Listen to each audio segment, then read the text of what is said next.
Speaking of small form tablets, we've heard about the rise of iPad mini, maybe Lenovo Tab M8. Samsung last year released the Galaxy Tab A7 Lite, a very premium entry-level tablet. And can't go without mentioning Amazon's Fire HD 8 Plus, the one with the best price you can find for a very decent specs. But there's one hidden gem that I don't see many people talking about.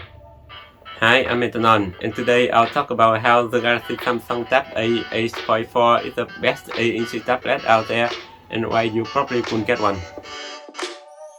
This is Samsung Galaxy Tab A 8.4 released back in March 2020, so it's not that old of a device. Like the name implies, it has an 8.4 inches LCD TFT screen. It's powered by an 1.8 GHz octa-core processor. Comes with 3GB of RAM and 32GB of storage. There's a mini SD card slot so you can expand the storage up to 256GB maximum. It's capable of LTE, so that's nice if that's what you want for your tablet. Behind, there's an 8 megapixel camera. The front camera is 5 megapixels. Well, it shouldn't matter anyway, like you don't have a phone with better camera already. It's not a reason to buy a tablet. The front camera should be good enough if you want to use it for studying online, like for your kids and such. This thing also has a 5000 mAh battery, which should last for more than a day considering you won't do any heavy tasks on this one. It comes with Android 9 in my case and can be upgraded to Android 11, One UI 3.1. It should be able to run any app on Play Store with no problem. It doesn't have fingerprint recognition, not surprising for a budget tablet, but has facial recognition, which is pretty nice. For more specifications, benchmarks, and numbers, I found this one video from Frisbee channel comparing specs between this one and the Galaxy Tab A7 Lite 2021 edition. I'll put the numbers here, you should check out his video if you're interested.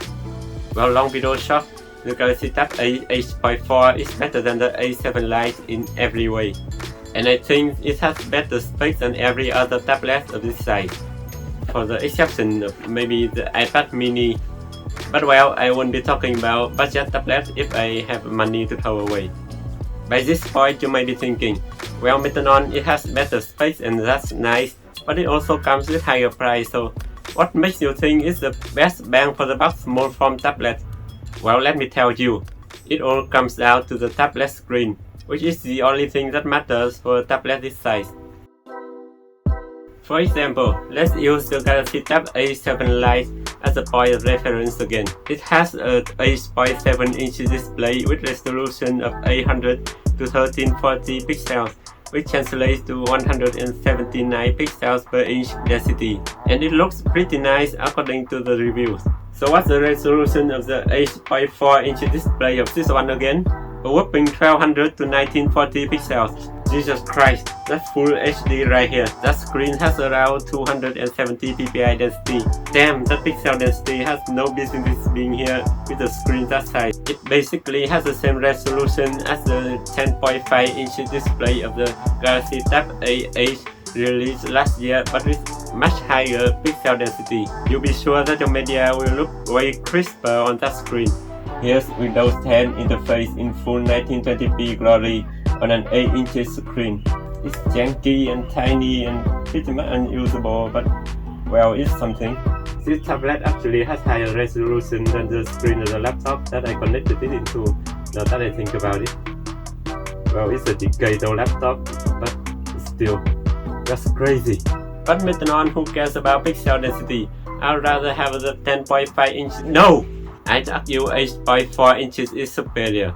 The best screen size for this tablet, and here's why.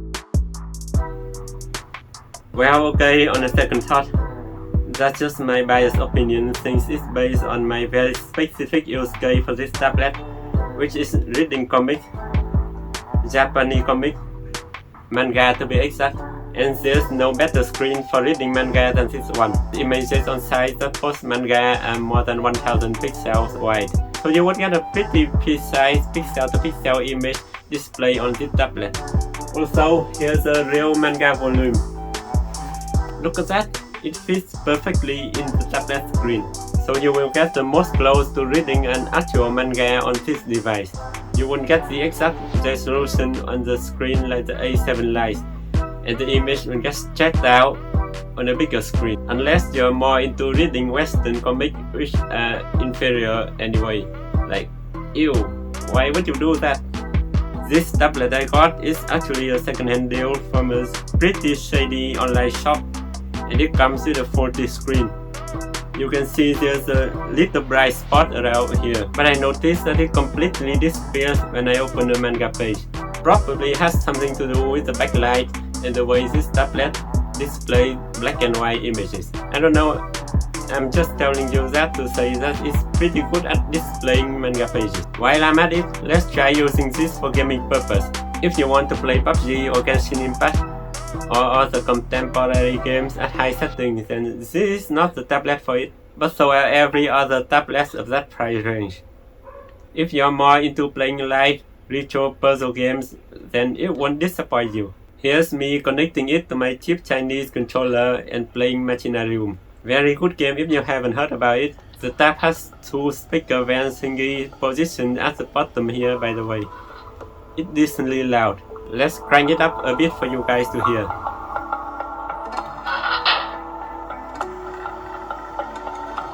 There should be plenty of games suitable for this tablet on Play Store. And if you like emulation, this should do a good job at it up to Nintendo DS games. 3DS and further are still not very good on even way higher spec devices, so that's that. I still can't get over how close the screen size is to an actual manga volume.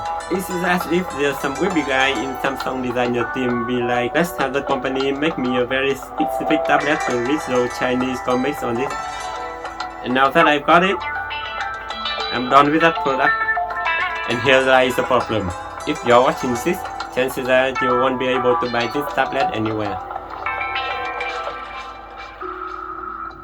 Or at least a brand new one, or you actually from the US. I don't know exactly how it is availability on the western side of the globe, but it's not available at all here where I live. And everyone I found on the internet had either Verizon or AT&T or other US telecom company names printed on the back. I guess that you use the service and then you get a discount on the device, similar to the Amazon Fire HD tablet case, right? That explains the price and why there's no Wi-Fi only version. I guess that is not a rare thing, except that most of other devices also has an international version. This one doesn't. What's up with that? Is that tablet unpopular over there or something? The one I got has AT&T printed on it. I guess there's people mass buying used tablets there and then smuggle it in here or something. So it's like going through 2 times discounts before reaching buyers here. I bought mine with just around $150 comparing to about $230 if you buy a new one over there. And boy, does the price reflect the quality. In fact, here's the footage of me unboxing it a few months ago.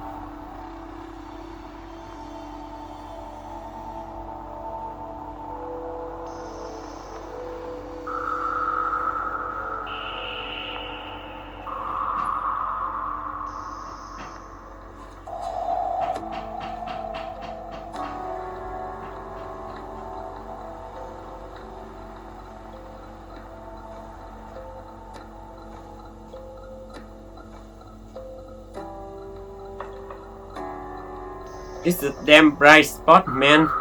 It irritates me every time I notice it. The touchscreen freaking out every now and then too. The screen clearly has problem. The best part of the tablet has problem. And that's not all. Like I said, it comes with Android 9.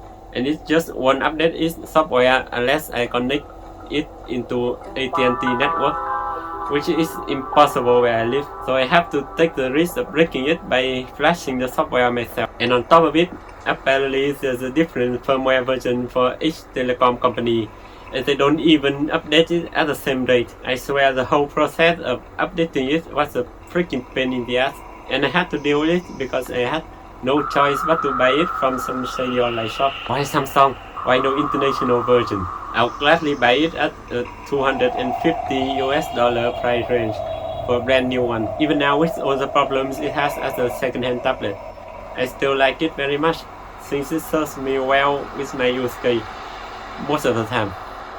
Maybe they will release an updated version of this in the future, I hope. But with the change of how the screen is on the Tab A7 Lite and the Tab A8 last year, I don't think Samsung bother with giving high resolution to tablets this size anymore. There you have it. Why, in my opinion, this is the best 8-inch tablet out there right now.